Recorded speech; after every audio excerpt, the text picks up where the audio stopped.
I usually have focused on the business case for sustainability, but today I'd like to explore something more fundamental. It's this: if we're going to be all in for nature, what if we put nature on the board of directors? We've made great progress in the last 30 years of sustainable business initiatives. I've contributed in some small way as an early and fervent advocate for the business case, for this as not just a nice thing to do, but essential for the well-being and prosperity of business. With clients ranging from Hewlett-Packard to Levi's, from Odwalla to Steelcase. And our work has uncovered what one client called massive value, all by embedding the laws of nature at the heart of enterprise. But we're headed for trouble. I mean, you all know this. That's why we're all here this week. One of the reasons is that we've been asking the wrong questions. Instead of asking how to maximize return to shareholders or maximize return while producing the least damage, or maximize return by being somewhat more responsible stewards of nature, all while we grow faster and extract faster and build higher seawalls and change without change. What if we asked instead, what might it be like if we did business and did everything else as though we actually belonged to the living world?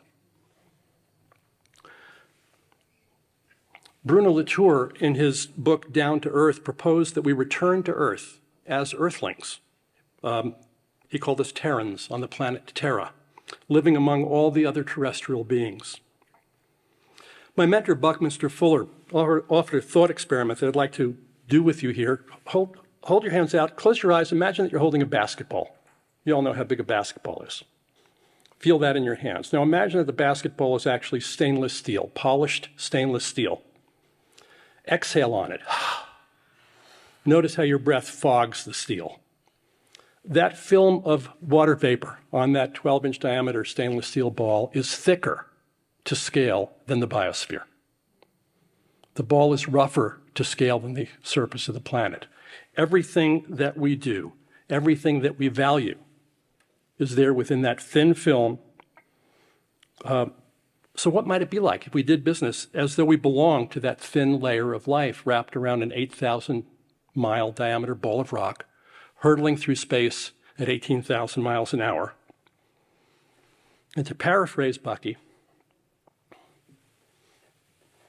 if the fate of Terra and its terrestrials depended on how I am and what I do, well, how would I be? And what would I do? The good news is that we've done this. We know the answers. We've got tens of thousands of years of human experience, recent and ancient. You've heard a lot about that this week.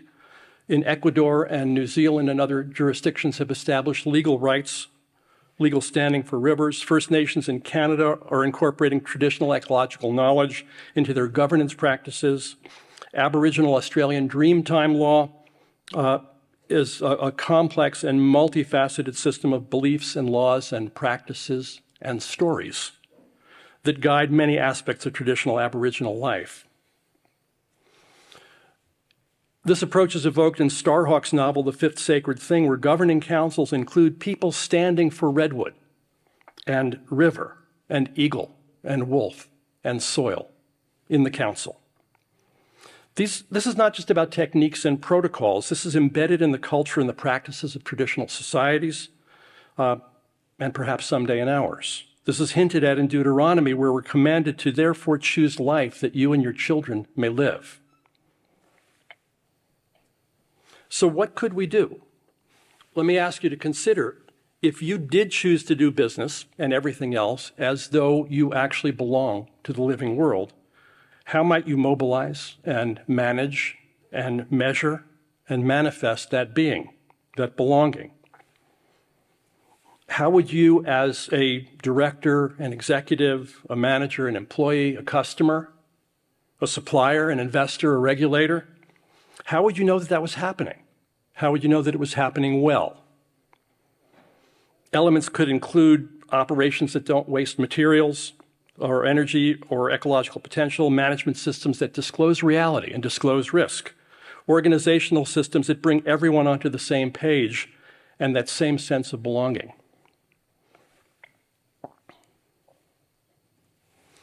But it's not just about what we could do, it's also about how we could be. Yes, specific practices, but practices live within a pervasive, invisible, taken for granted background of culture and norms and story. Humans take care of what we care about. So what do we care about? Because conversations about care, shared concerns, can build a bridge across the most seemingly impassable chasms between people. My premise, and the old story, the world is alive. It's to be lived and danced with, not a dead warehouse filled with dead resources to be extracted and used and thrown somewhere. Otomi Toltec climate activist Gia Bastida asked at the UN a few years ago, when did it become a movement to take care of each other and the earth? That should just be our culture. So how must we be? How do cultures and norms and stories change? Slowly and mysteriously and over generations, except sometimes quickly, within a lifetime. Fortunately, the relationship between norms and practices is reciprocal. Practices arise and fall within norms, and changed practices change norms. As Aristotle approximately said 2,500 years ago, we are what we repeatedly do.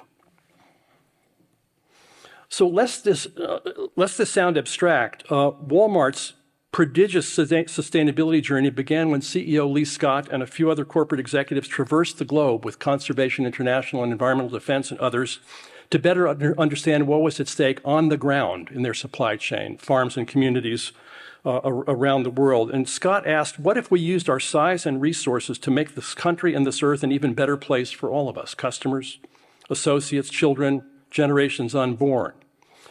Germany's Co-Determination Act of 1976 requires that employees constitute at least 1/3 of board membership for companies of 500 people, 50% for companies of 2,000 people or more. Businesses objected at first and then embraced it, and now the majority of the European Union and OECD countries have some form of rights of worker representation on board of directors. There's a model and a hint for what might be possible. And it's important to remember here that fiduciary duty, this term you hear batted about in business a lot, does not mean maximize profit, although people assume that it does. It means earn the trust and take care of those you represent. Fiduciaries are responsible, and this is a quote, for the consideration of all information to reasonably inform themselves of alternatives, and willful blindness to relevant information, as well as willful disregard of consequences and possibilities, verges on violation of fiduciary duty. This is not mystical, people. This is nitty-gritty law. This is even an interpretation even supported in Delaware corporate law. When I was Chief Sustainability Officer for the City of Palo Alto, I tried to reduce that blindness. Staff reports to City Council always included a paragraph at the end estimating fiscal impact. I proposed that we add a paragraph to pierce the blindness, add a paragraph stating climate impact. People said, well, we don't know how to do that. I said, well, let's put it in anyway and say we don't know how to do that. Let's presence that thinking about climate impact at every turn, in every decision, in every action. So I ask you, what might you do to bring that fiduciary duty of belonging to the living world in the organizations that you take part in? To bring nature and the living world to mind in every moment of the life of your organization? What if you took fiduciary duty seriously? What if you had to? What if it could benefit you? How would you? Perhaps like Starhawk, perhaps like Germany, perhaps by asking, as the organization Competent Boards asks, not surprisingly, do we have the necessary board competency for climate and nature governance? But it's so hard to do this, people say to me, and well, there's a lot to chew on here, and it won't be easy, but hard and easy are opinions. They're not facts. They're interpretations that we live with. They're opinions that stop some people and inspire other people, and your mileage may vary. But I hope you'll take this provocation to heart and explore ways to do business and to do everything else as though we actually belong to the living world and to each other, because we do.